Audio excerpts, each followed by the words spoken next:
Hello and welcome to the Brooklyn Rail's 1158th New Social Environment. I'm Magali, a programs associate here at the Rail, and I have the pleasure and privilege of being your MC today for a conversation featuring Tao Leigh Goffe and Saudi Garcia. And now I'll introduce today's guest and host. Dr. Tao Leigh Goffe is a London-born Black British award-winning writer, professor, and interdisciplinary sound artist who grew up between the UK and New York. She studied literature at Princeton University before pursuing a PhD at Yale University, which led her to explore global Black and Asian intellectual histories, political, and ecological life. Her forthcoming book, Black Capital, Chinese Debt, explores the long Afro-Asian history of affective and financial indebtedness after the abolition of racial slavery from 1806 to the present. She lives and works in Manhattan, where she's a member of New Inc. She's the executive director of the Afro-Asia Group. And our host, Dr. Saudi Garcia, is a skilled organizational steward, facilitator, social movement organizer, scholar, and writer. She's the director of the Freedom and Justice Institute and of the Dominican Haitian Social Justice, Peace, and Liberation Organization and Cultured Company. Dr. Garcia is an ethnographic researcher and social transformation practitioner who draws from a queer, Black feminist, decolonial, and first-generation immigrant perspective. And with that, I will pass it over to Saudi to get us started. Fantastic. Thank you so much. Thank you to the team at Broken Rail for making this possible. For me, it's truly an honor to be here with Tao, with Dr. Goff. I'm just honored precisely because Dark Laboratories is a book that makes my own intellectual genealogy make sense. It makes my dissertation make more sense, and it makes so much of the work that matters to me make so much sense. And so, again, just truly honored and grateful to be here with all of you. I'm going to open with some words about this incredible book. Offering us a way into it and some quotes that I thought were like really fantastic mic drops. Dark Laboratory on Columbus, the Caribbean, and the Origins of the Climate Crisis is a must-read to truly understand where potential solutions of the predicament of our planet might come from. Dark Laboratory names everything that has failed. The old white man's approach from the world of an armchair, collecting, dissecting, extracting, the detached nature documentary, the romantic and ahistorical approach to nature that never accounts for racial capitalism. And these are Tao's own words about what has failed. For me, as a scholar interested in the intersection of race, decolonial practice, extractivism, and health in the Caribbean, it is the book that I needed in graduate school and offers a path to enter into my own research from a renewed, refreshed, and very morally clear perspective. Tao's book is iridescent and luminous in that it offers a deep historical examination of the Caribbean and the world since that first instance of globalization, which she names as 1492. It also offers moral clarity with many mic drop moments and a lot of courage. And this moral clarity is sharp, decisive, clear, righteous, and capacious in its ability to ward away the logic that many people, predominantly Black and Brown people, will inevitably die because of the climate crisis. And here I want to take a moment to acknowledge the many people who have passed, who are no longer with us due to the ways in which our climate has been transformed, not by our own making. Tao's, excuse me, why us? This book dares to ask, why is the assumption that small places, island places, maroon places, the places and geographies of Afro-Indigenous people have to be the places that are allowed to be submerged and to disappear? And relatedly, Tao asks, haven't those invested in colonialism, race science, and genocide done enough killing and disappearing already? When is enough death enough? And who empowered them to decide?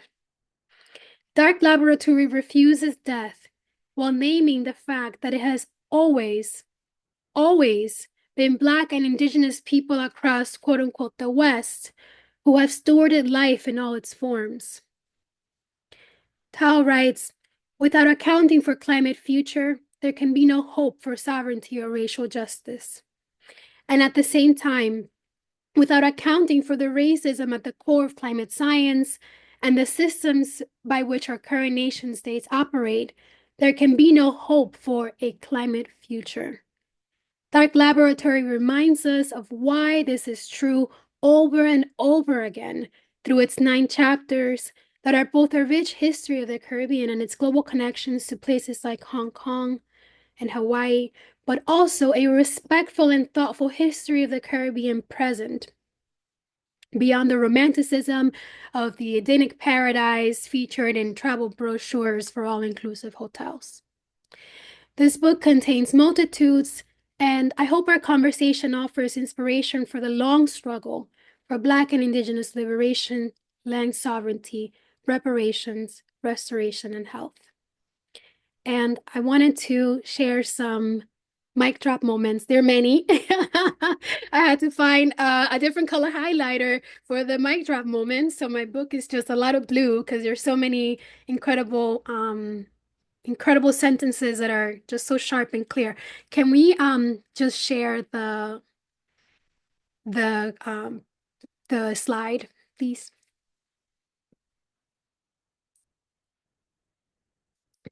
With the slide with the quotes I sent. Thank you all so much. So these are some, I mean, there's so many. These are just some from the introduction. Colonial powers will not allow the earth to heal or the people to be sovereign. And the magnitude of what has been stolen in the past is only a small fraction of what can be restored in the future. The soil reverberates the song of sovereignty by those who have been the protectors for millennia. Survival is a way of life that is an art form in the Caribbean, where increasing severity of natural disasters shapes everyday lives. An intergenerational refrain of repair is audible once we know where to listen in the mountains. I'm grateful for this book. I read it out loud. I'm really excited for this conversation. And yeah, I just really am looking forward to this. Thank you all.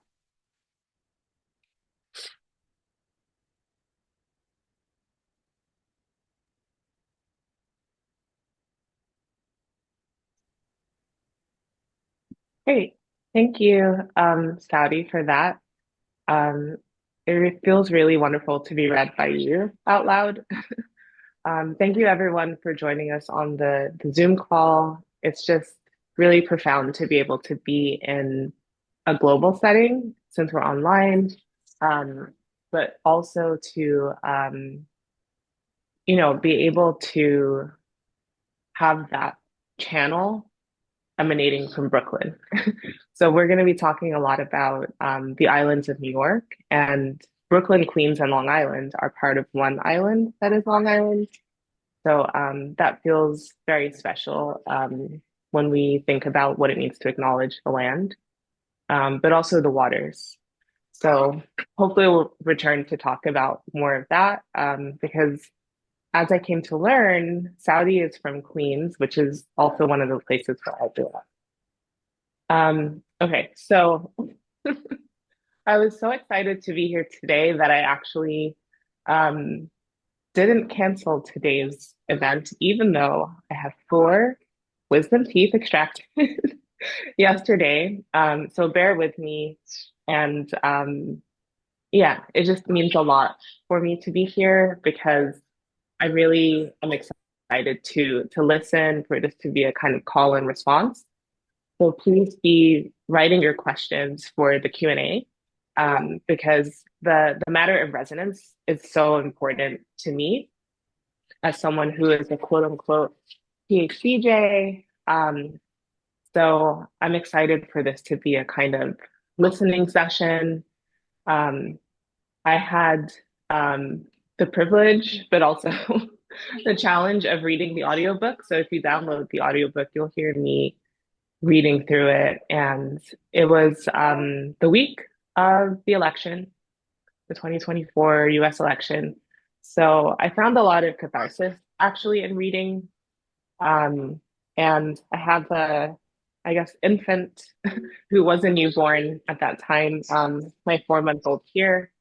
So it's just really special to be able to think about this full circle journey and yeah, what it means to have my dragon book here, my dragon baby in the background. But yeah, we just got the British edition of the book, which is coming March 6th.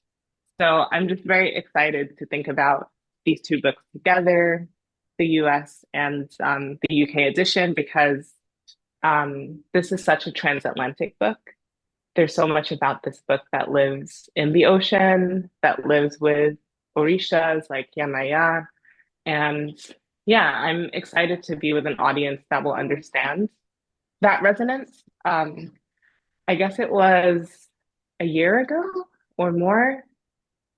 Time is moving in a strange way, but Brooklyn Rail had first reached out, and Chloe, who's just been an incredible collaborator, interlocutor, put me in conversation with Tuan Andrew Nguyen. And it was just so incredible to talk with him about sound.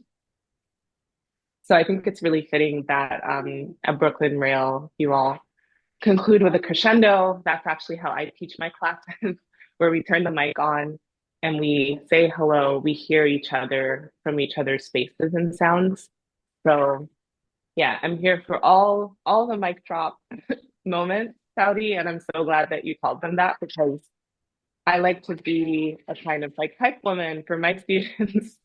And I just am so excited that this tour is going to take us to so many different places. So we'll be in Switzerland, we're going to be in London, Jamaica, which is just like answering all of my dreams and wishes. But yeah, I can't wait to just engage with someone so special and kindred because of our islands being so close to one another and us, therefore facing similar challenges.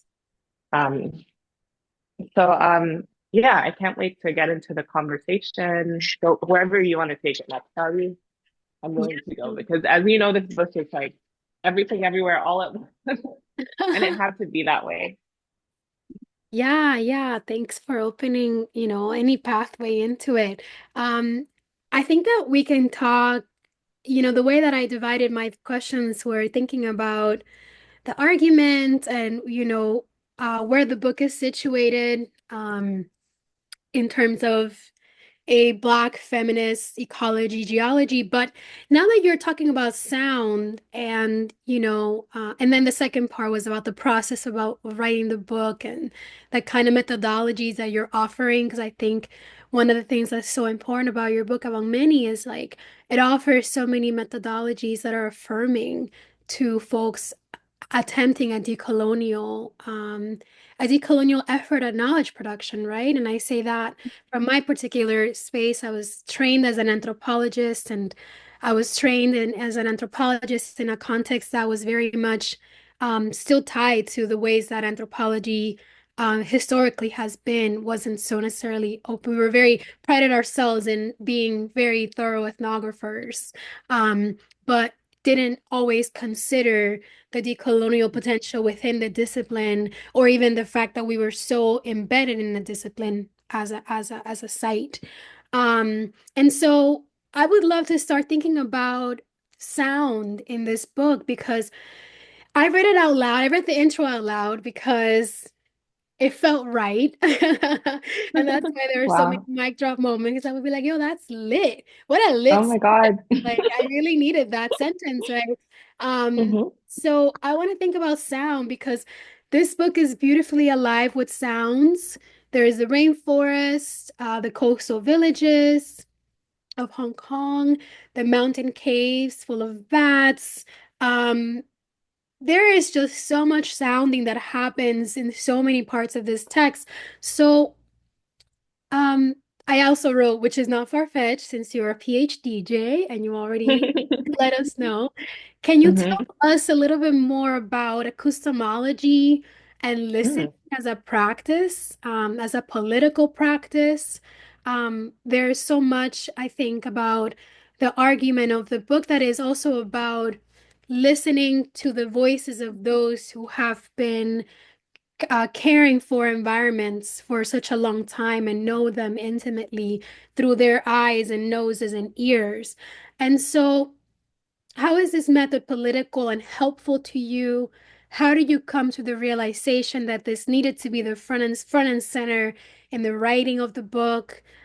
Because that is truly sound, is how you frame this book for us in the intro. So, epistemology, sound, listening is a political practice. Thank you so much, Saudi. That's such a rich question. And I guess I'll begin with the sound of my baby and just the way in which I believe in utero we begin our entry into the world by understanding sound first. So that's always intrigued me, this idea that before we see, we actually hear. And if not only hear, we feel sound waves, which are energy, through our bodies. So the kind of visceral sense of sound and sounding is definitely intimate to the Caribbean. I think no matter what island, we all have sound systems. You know, whether it's reggae blaring out of like car speakers or something makeshift along the side of the road or a hand cart. In places like Paramaribo, where I have family in Suriname, it's just a universal way of being in community. So I wanted the book to be loud with that kind of sound because it really is about a call and response. So I say that to quote Paul Gilroy, who wrote The Black Atlantic on double consciousness, Du Bois, and modernity. And I just love the kind of triangulation that he gives us between England, where he's from, the Caribbean, where family members of his are from, his mother, um, and then the United States. So there's a resonance between places like Berlin, New Orleans, and let's say Kingston in the Black Atlantic that he gave us in 1992. And he calls it antiphonal, which is just another way to say about a call and response. And that is so intimate to the Black experience and to Black study that I just wanted to attempt to find an experimental way for this to be at the core of the book. So, as we both know, that causes people who are not oriented from Black studies to be threatened. I was going to say confused, but really threatened because everything that they have taught as canonical, as methodological, becomes challenged because it's about not just lecturing and giving a top-down sense of the way things are and the way the world is, but rather it depends on listening. It's adaptive. It's more democratic, but it's also iterative. So I do find that whether it's in the sciences, the social sciences, the humanities, um, this method, which is at the core of how we think about Black studies, is just it's seen as questionable. But we have to think about why it is that we wouldn't want to listen and how it is that the answers wouldn't change depending on the conversation. So that's why I'm just loving that we have a dialogic format right here to be able to like respond to one another and to think about what it means to be heard and what it means to listen.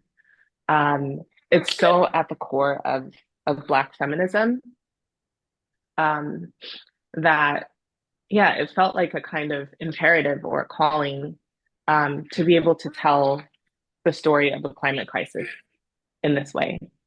Um, So yeah, I'll be endlessly obsessed with sound for all of my days. I see Cecile Chung is on the line, and she's a dear friend and collaborator. And we are actually curating an exhibition in Brooklyn in March that will look at this question of sound and intergenerational inheritance and dispossession, but also healing. And the title is A Silence So Loud. So, yeah, there's a lot of resonances that come from this and from the earlier conversation with Brooklyn Rail with Tuan Andrew Nguyen. And yeah, it's just precisely about the reverberations through space and time and history that I think we need to be attuned to if we do want to solve the climate crisis. Um, so hopefully that touches on some of the different notes, but there's music throughout this book. And I even begin with songs in the epigraph, which we can pull up, or not the epigraph, the dedication, or no, I think it's in the front matter of the book, but I wanted to begin with quotes that spoke to a sense of community and dialogue from disparate sources that one probably would not expect.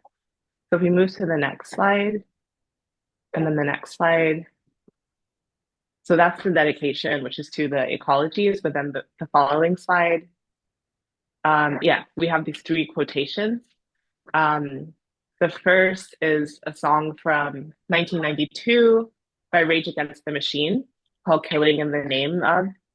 And yeah, there's just so much about this song that has been my anthem and a kind of like fuck you to academia.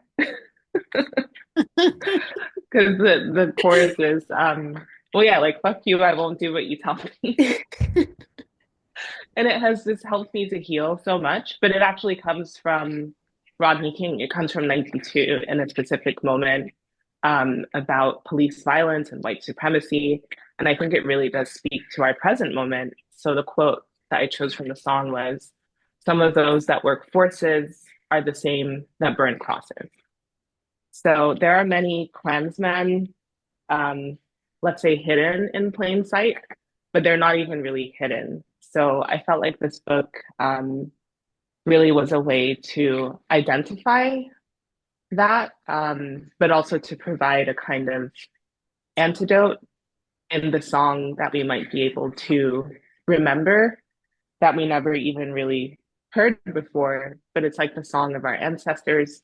It may be like the lullabies that could not be stolen when it comes to colonialism and how it's impacted the generation. Yeah. Wow, there's so much that's really rich in your response, Tao. I think that, you know, to continue and for me to share a response to what you shared, there has been such a regime of visibility when it comes to representations and even archiving of Black life, and a rebellion against that regime of visibility. I can think about um, Simone Brown's book. What is it called? It's called Dark something, Dark Matter, I think. Um, and so that rebellion against hypervisibility, which in turn becomes this invisibility in itself, but sound and the voice and hearing people's no, right? My work documented a community rebellion against a mining corporation. Thank you for Chloe for putting the book in the chat, Dark Matters, Surveillance of Blackness. And so sound circumvents and short circuits some of that. And your response was of the process of, or rather arriving at that as important for the text, I think is really, really generative, I think. And just as an aside, I think my fuck you to academia went so far I quit my job. But I do love doing this. Maybe I'll be back at some point in my life. Um, okay. So let's continue. Let's we started off really strong. I want to get to the heart of what I consider to be the heart of this book. And you somewhat alluded to it in your previous response when you mentioned making visible the Klansmen who were, Klansmen and sometimes Klansmen by other names that were hidden within the history of climate science, the genealogies of knowledge and thought that we now use to solve our way out of, right? You're trying to solve your way out of the crisis with the same modes of thinking that got people into the crisis. And so starting off strong, could you share with our audience why you feel eugenic and white supremacist principles are embedded in climate science? Sure, it's like, where do we begin? But we could begin with the scientific method and this idea that there's only one. Um, there are many thousands of traditions of Black, Indigenous, Asian science that really have been discredited for centuries. And I just have a profound sense of hope in terms of climate crisis, if we were to look to the natural sciences coming from those parts of the world. And I think that the Klansmen, the armchair gentlemen of leisure who called themselves scientists and explorers, they knew the power. They definitely knew the power. Hans Sloane is among them. His collection forms the British Museum, which I write about, um, again, as one of these kinds of bastions of a white supremacist logic that is about extracting from the tropics and preserving in formaldehyde. So there's a kind of like death logic, a taxidermic impulse that we see across Western science that I really wanted to trouble with this book.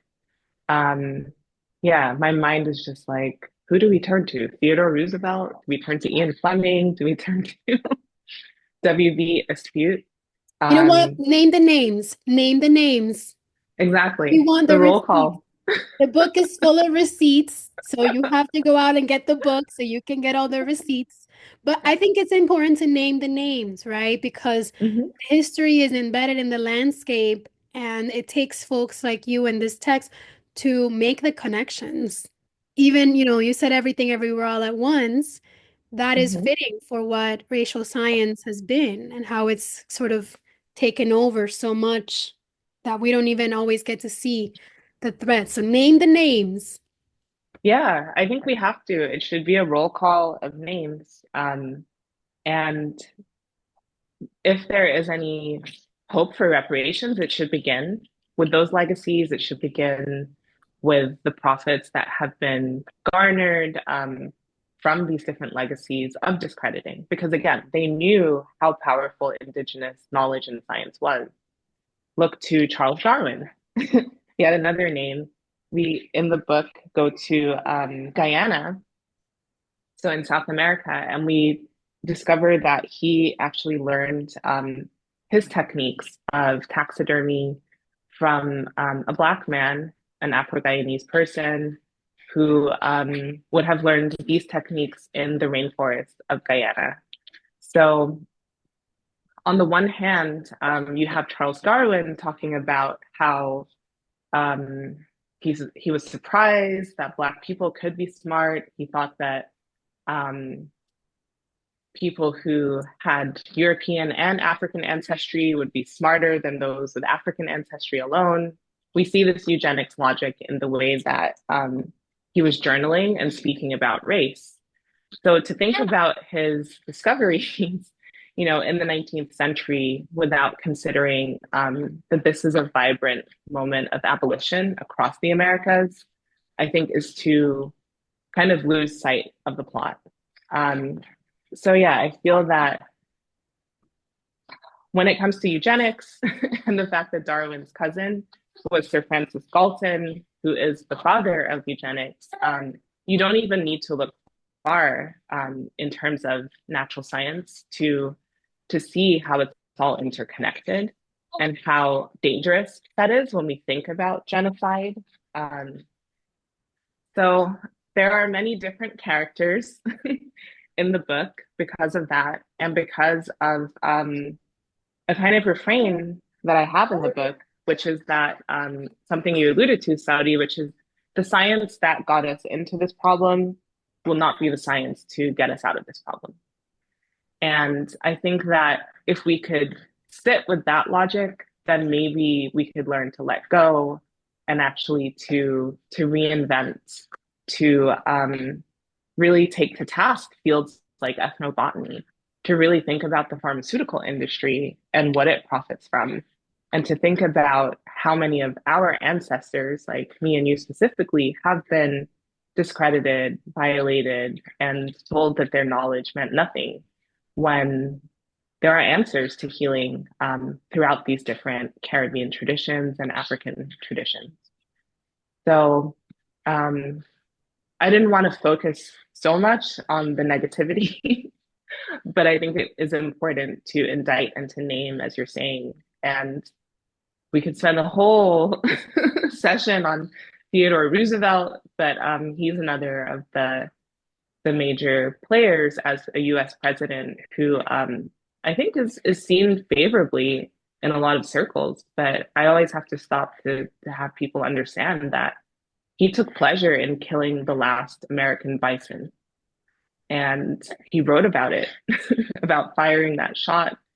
So to understand extinction on the level of the non-human world is also to take into account the genocidal logic of naturalism, and to go to the American Natural History Museum, which I live quite close to, is to see a shrine to somebody like Theodore Roosevelt. And the fact that it says carved into the stone, statesman, explorer, president, all of these titles should be taken with suspicion, because he was always present whenever there was some sort of civilizing mission, a mission of extraction. We see him in Dominica looking for lumber. He was everywhere. So I think it's fitting that he would become this kind of American present who would really shift the American, I guess, let's say, strategic statecraft towards expansionism, which we just know is colonialism. Absolutely. What's coming up for me hearing you describe this, list of horrendous people who are not contextualized, never fully historically placed in their context or rarely, is how their logic of, colonialism, I believe, and others have made this argument, really relies on this logic of mastery, and of this logic of course, of domination. And that extends in many different directions. And I also see that in contemporary techno fixes for the climate crisis. Like if only we could master and get control and corral, carbon dioxide out of the atmosphere. If only we could, gather these greenhouse gases in some form and, have the technology to be able to. I really, because of that underlying logic of mastery that pervades colonialism, it continues. I feel like there's a thorough line there to contemporary climate solutions and techno fixes. But let's turn towards what your book offers beautifully and synthesizes and explores really thoughtfully and beautifully, which is this insurgency of Black and Indigenous science, but also new frameworks for thinking about the material world generally, but I think the natural world in particular. I think that since I began my grad journey in 2015, what I've seen is like this like explosion of Black geographical and Black ecological thought. And I think you're also taking us towards the Black geological, which I think is deeply appreciated because I know in my field, some anthropologists have, begun to write in those veins. And of course, people in history of science, but never from a unapologetically Black studies, Black feminist perspective. And so when I first in my introduction said, your book makes my work more possible, is because there is a Black ecological, but there's also a Black geological there. Um, and so I want to ask a little bit, and also read what I wrote for context for our audience, right? Because folks might be coming into this from not an academic perspective at all. But I wrote that I think for a while now, Black geographers and Black feminist geographers and scholars of place have been trying to think about the earth and Black and Indigenous people's relationship to it beyond abjection.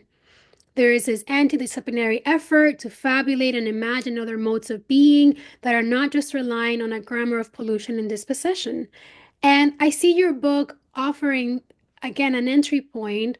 And so, how does Dark Laboratory, as a book, but also as your wonderful, wonderful intellectual community, contribute to that insurgent, wayward intellectual lineage of Black and Indigenous feminist ecological thought, but also, I'm just going to name it if others have not, geological ethics and thought as well?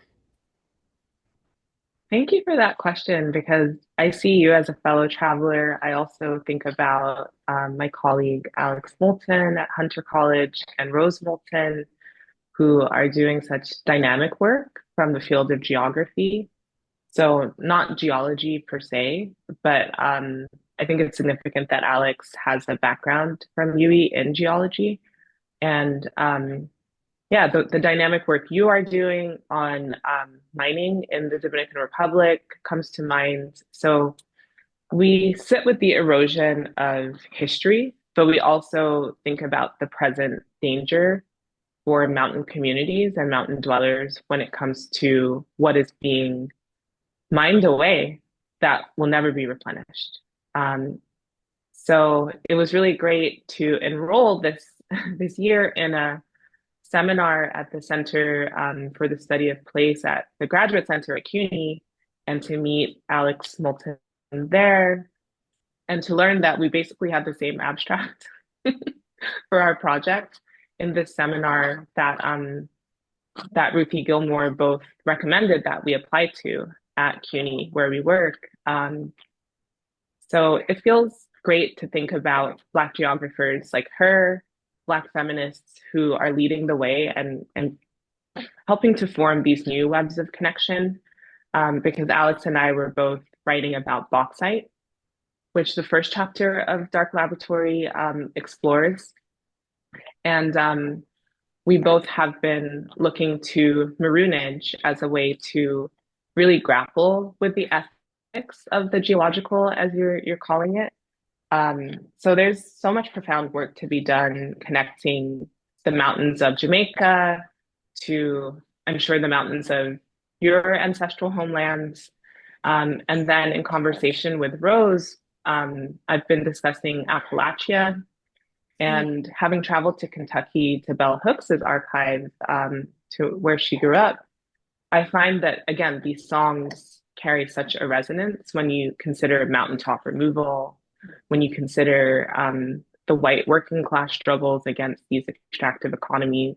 So it really unites us all. And I think that we have an imperative to look to, even the kitchen cabinet or drawer where I have a roll of Reynolds aluminum foil, and to understand how that is actually connected through the extraction of bauxite to the military weaponry that Russia is developing to invade and bomb Ukraine, right? So throughout history, whenever we see these quote unquote land disputes, we need to understand the magnitude of what is financing them, and just the material mineralogy, the geology of what it takes to create these weapons.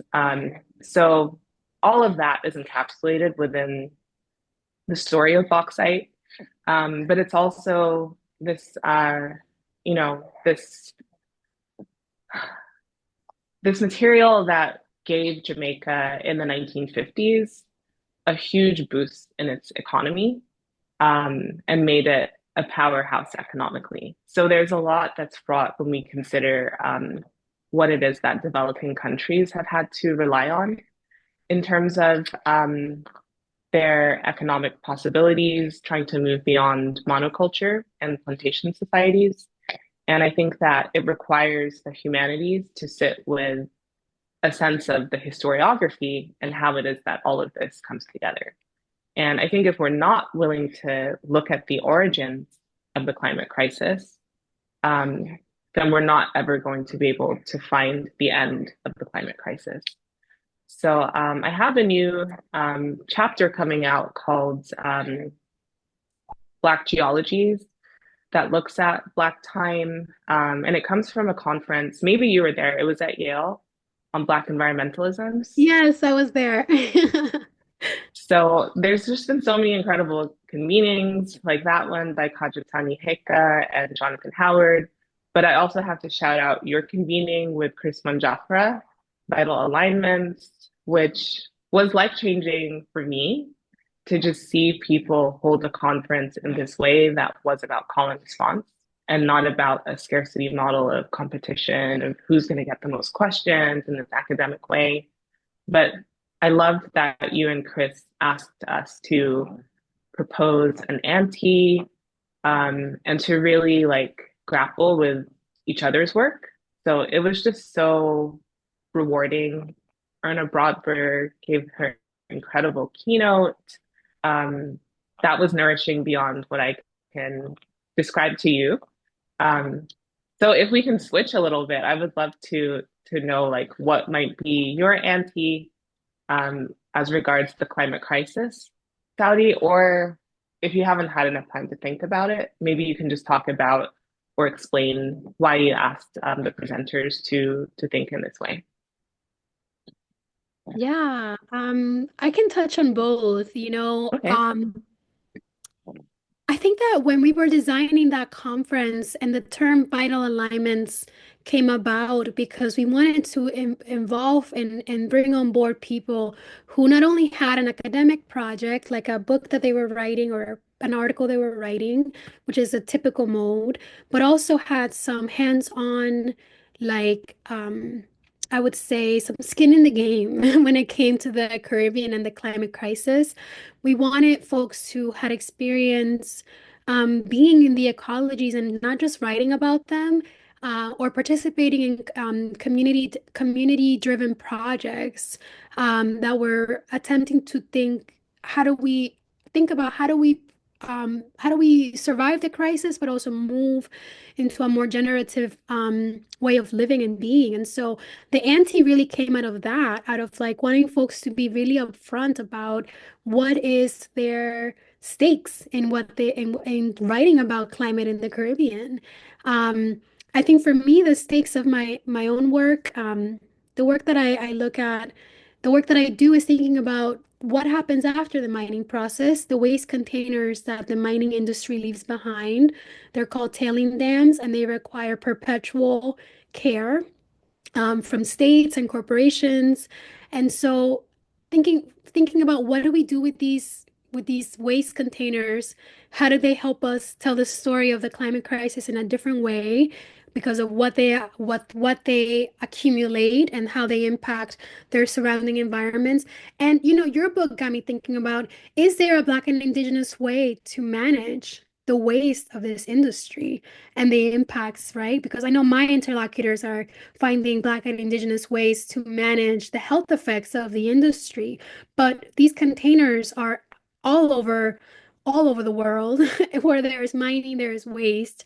And so how do we reconsider our relationship to that thing that I realized I had a lot of negative feelings towards. And then eventually I came to terms with the fact that they would require immense care from people even like me who hate them. So I think that for me, the ante is the survival of my people, right? My family doesn't live very far from where I did my research.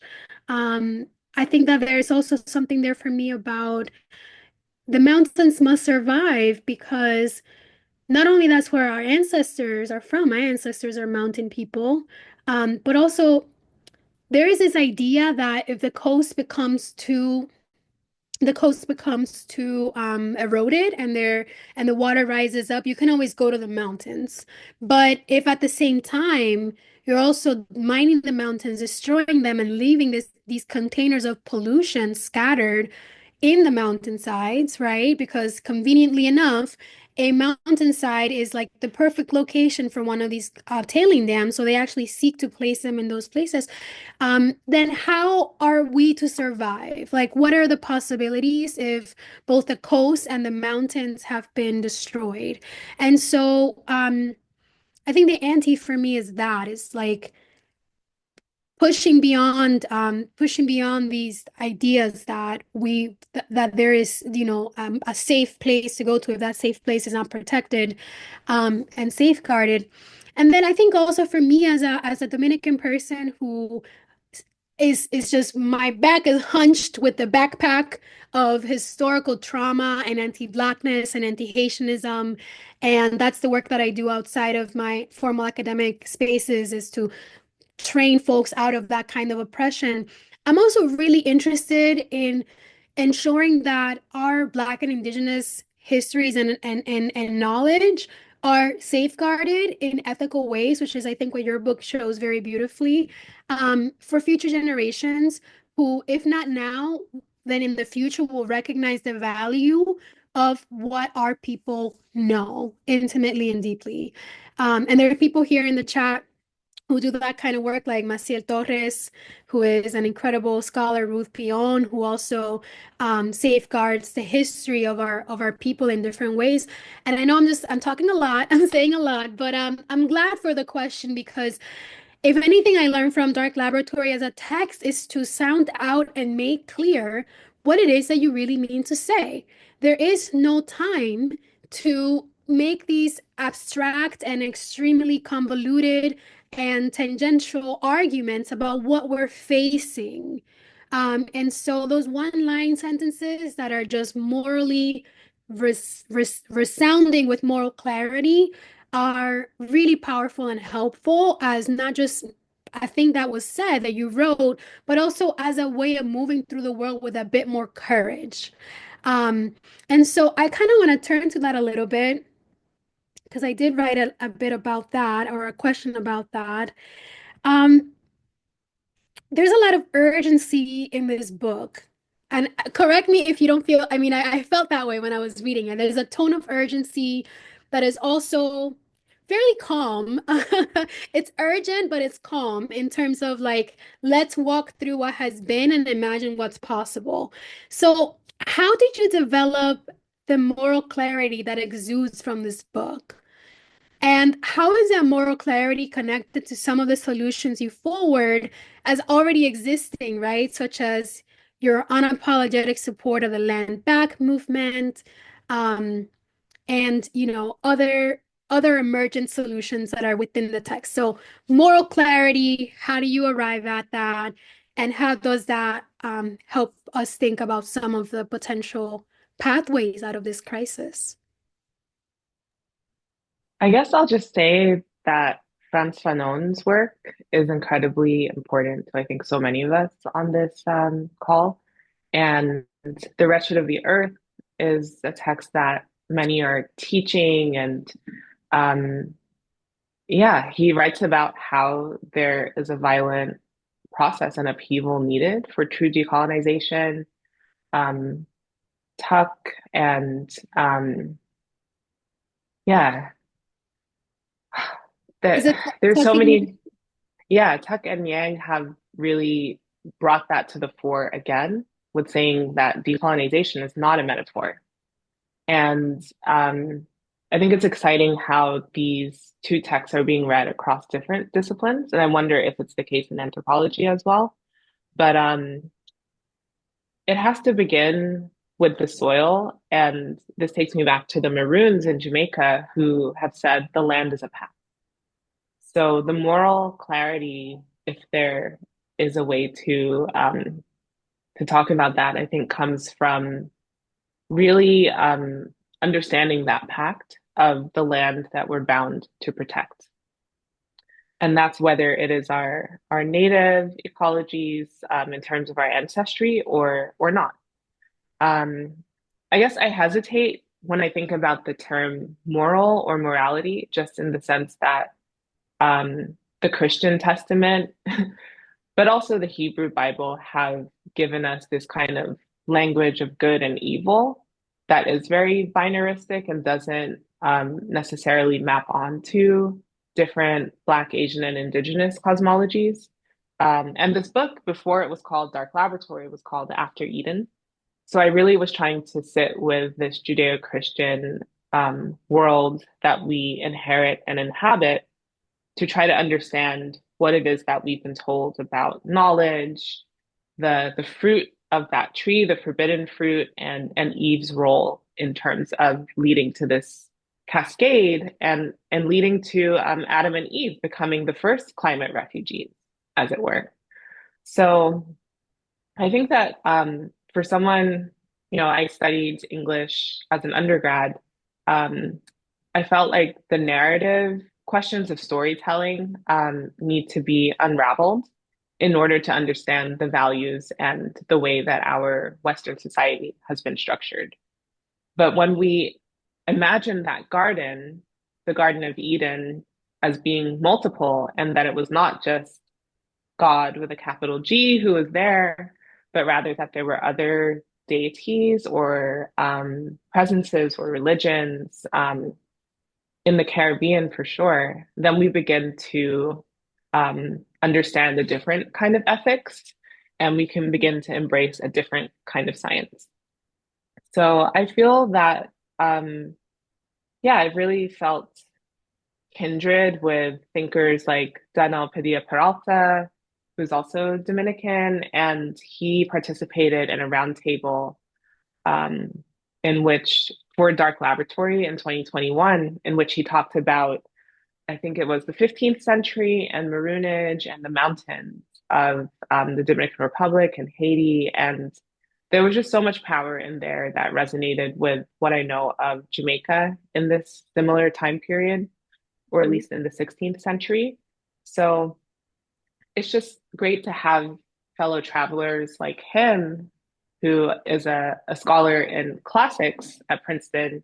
And then also, I think another mutual person we have in common is Leo Douglas, who has an incredible love for birds. And yeah, he's thanked in the acknowledgments because he helped me to understand from his life before academia that there is this sense in Jamaica in which we have to look from the ridge to the reef.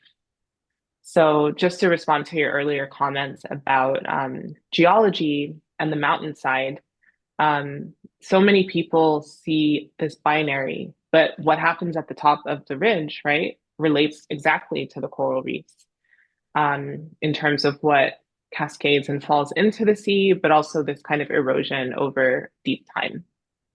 So I think that's the kind of scale that we need to be thinking about, a geologic time scale in which,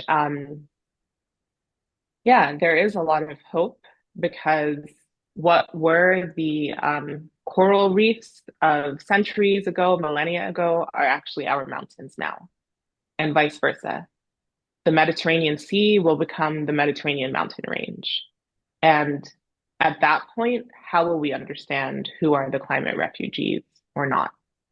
So these are the kinds of like grander philosophical questions that I think we need to be asking in order to have the moral compass to contend with genocide, to contend with the migrant crisis of the Mediterranean, and on and on.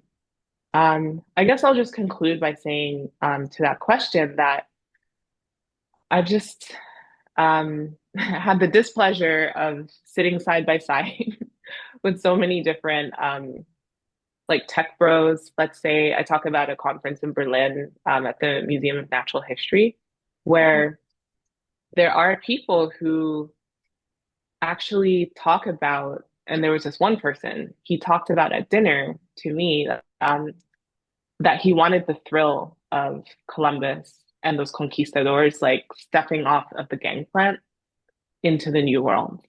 That for him is what being in tech felt like.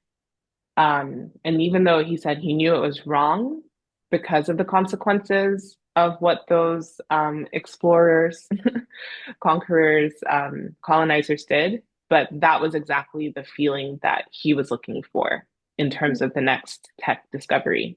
And we see it with what I call the crypto clowns in places like Puerto Rico. We see it, the kind of modern day people who have the same logic.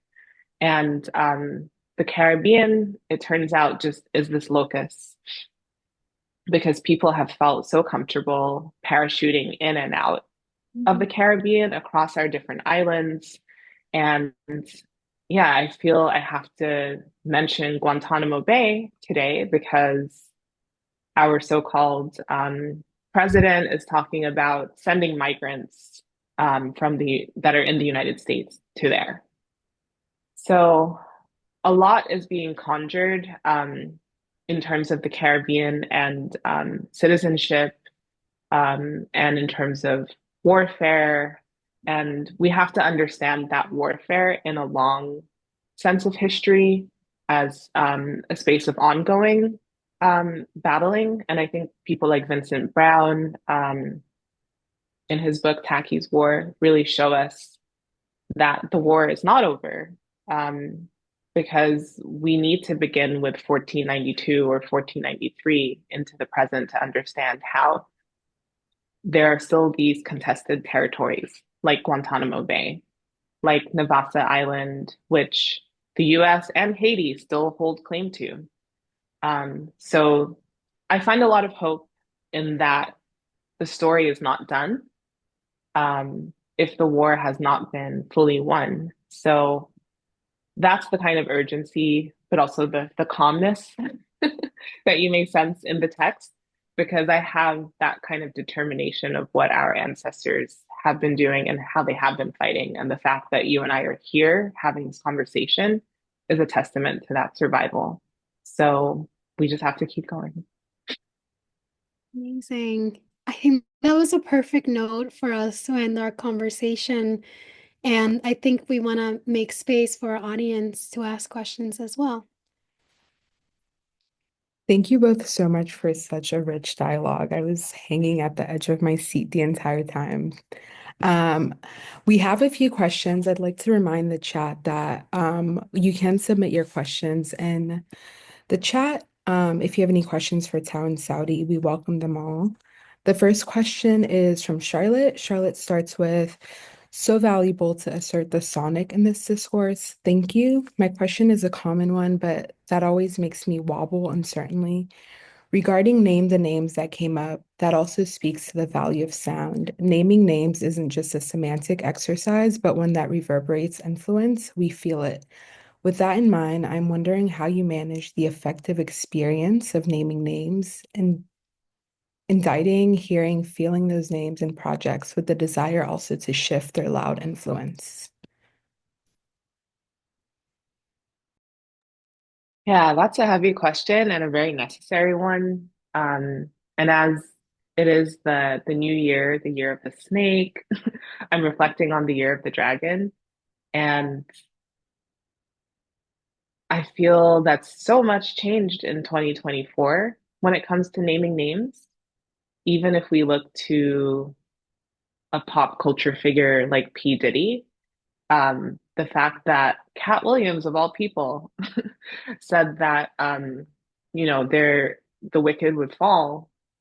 There has been a lot that we can see in terms of indictment of people who've been committing evil acts for a long time, and the way that that depended on the silence of so many.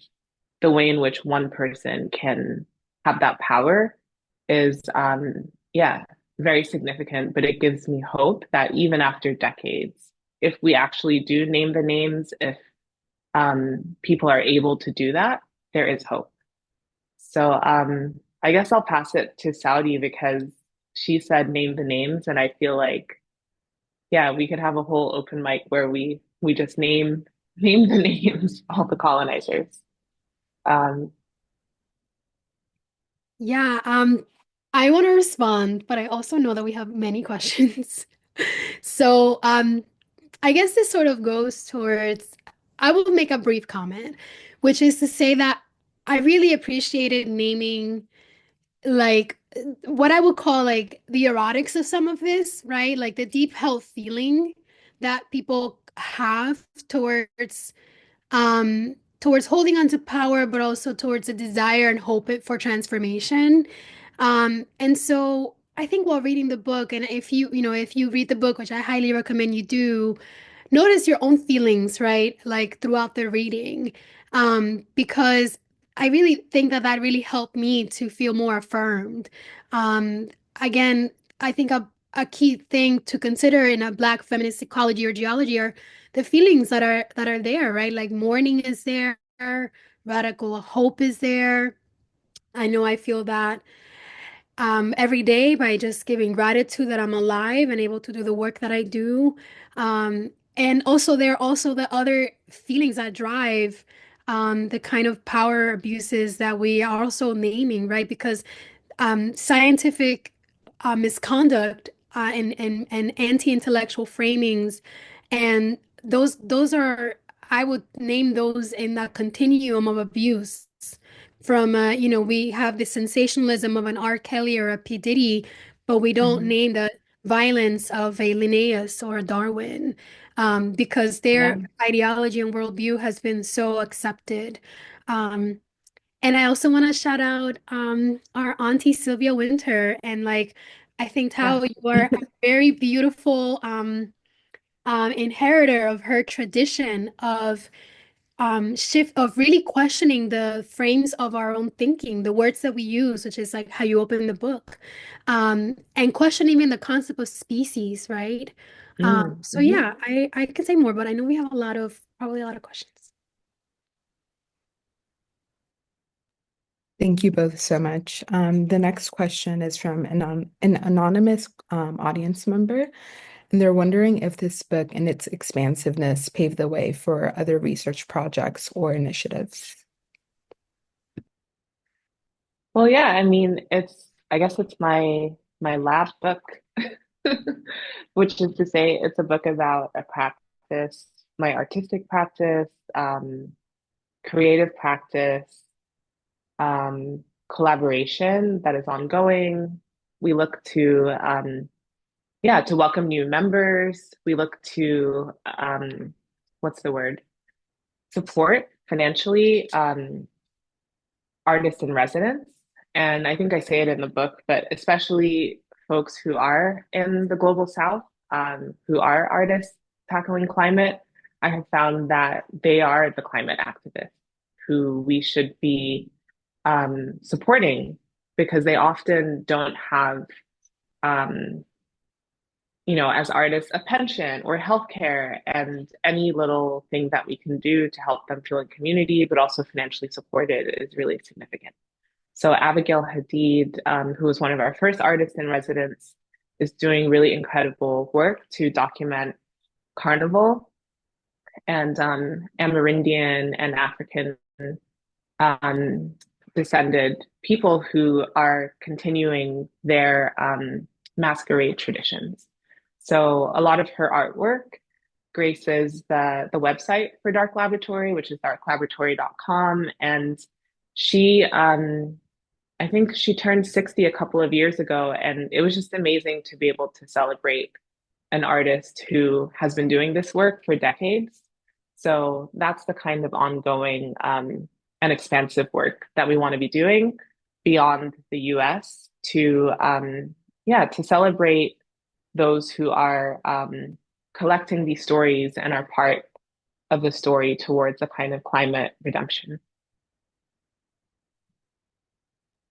Thank you, Tao. And this question is from me first. I want to thank you so much for this book. I'm from Haiti and grew up in Haiti, and I feel like a lot of the ways that I see people engage with the Caribbean is in a very extractive way. And I feel Mm. like this book has really kind of filled me with hope. So I'm very excited to really dive into it. But my question was about your DJing practice. I was wondering if you ever use call and response when you DJ as a way to kind of further engage your audience. Thank you. And it's great to know that you're from Haiti. I feel like there's so much that Jamaica and Haiti have in common, as well as Cuba. And that could also be its own session that we could do, because I feel that we all understand that the Caribbean has been such a space of experimentation. Um, so the concept, the dark laboratory, for me is one that is about stolen land and stolen life at this crossroads, but it's also about changing the terms of what it means to experiment. So even though maybe we are the descendants of the so-called test subjects that might have survived the laboratory of Western colonial science, I find that the Caribbean is such a beautiful place of like futurist experimentation. And that really comes together at the microphone and at the turntables. And the fact that we created these sonic technologies, um, these Black technologies that have transformed the way that people party across the globe is really incredible when you just think about the joy and the pleasure and the kind of catharsis that comes from dancing together. So the dark laboratory could also be the dance floor. It's really about a kind of hope for the future and thinking about the house party or the basement party and what the DJ is able to do as a conduit.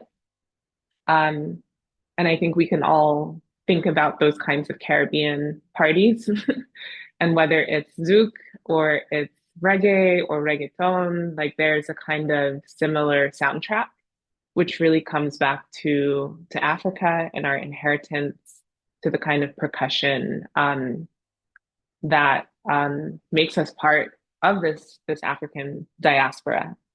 So yeah, I feel just really honored to be able to, in some little way, um, DJ and to kind of grow the confidence to pick up the microphone. So in Jamaican DJing, we call it toasting, where you actually narrate and speak, and it's a kind of like rapping, which actually did in a lot of ways lead to hip hop and this kind of storytelling.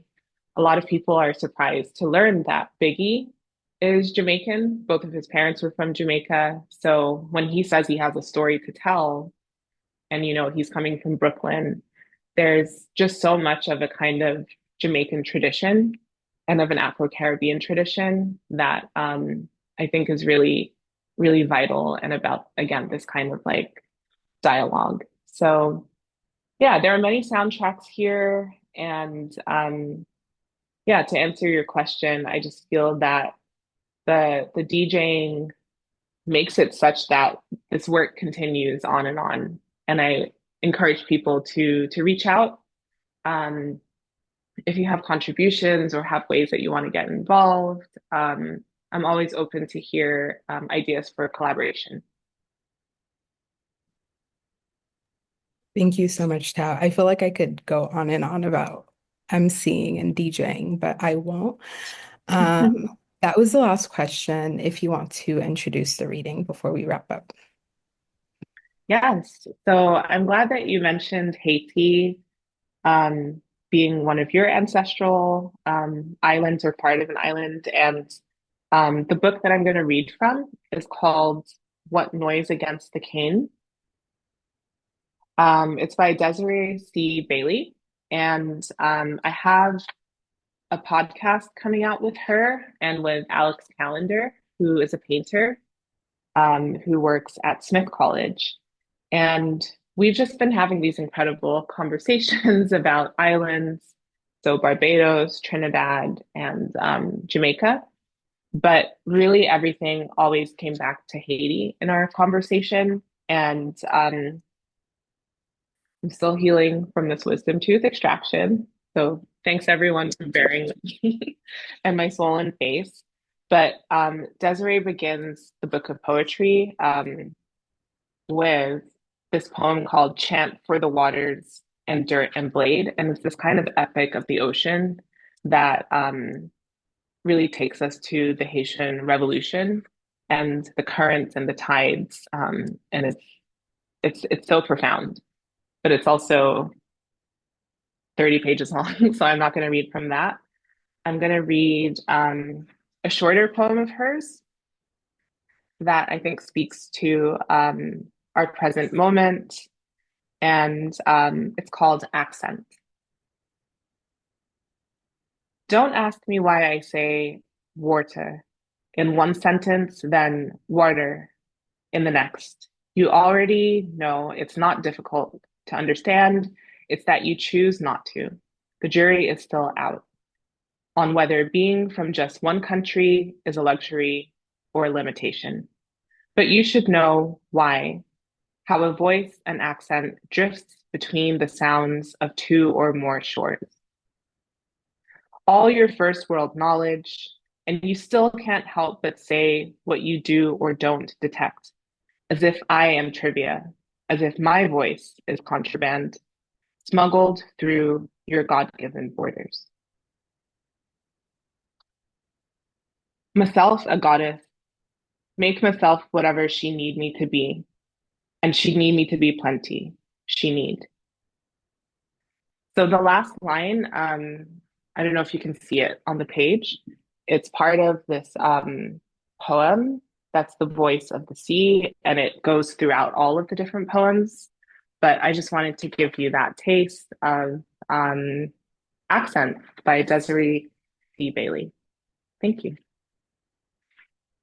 Thank you so much, Tao and Saudi. Today was really such a treat. Thank you, Sarah Doubleday, for your support in making today's event possible. We'd also like to thank the Terra Foundation for American Art for sponsoring our NSE program and making these daily conversations possible, and for their support of our growing archive, which you can view on the Rails YouTube channel. The Rail has been free and independent for 24 years. A donation directly supports our writers, staff, and operations. Support our work through the link in the chat. And if you're free, join us tomorrow at 1 p.m. for a conversation with Ro Etheridge and Andrew Woolbright on the event of Shorefront Parkway at Andrew Krebs Gallery. And as is Rail tradition, you can now unmute your microphone and say hello and goodbye as you leave. Thank you all again so much. Goodbye. Thank you, everyone. So much, Tom. Oh, goodbye. Thank you all so Great. much. Bye. Bye. Bye. Thank you. Take care, everyone. Bye. Bye.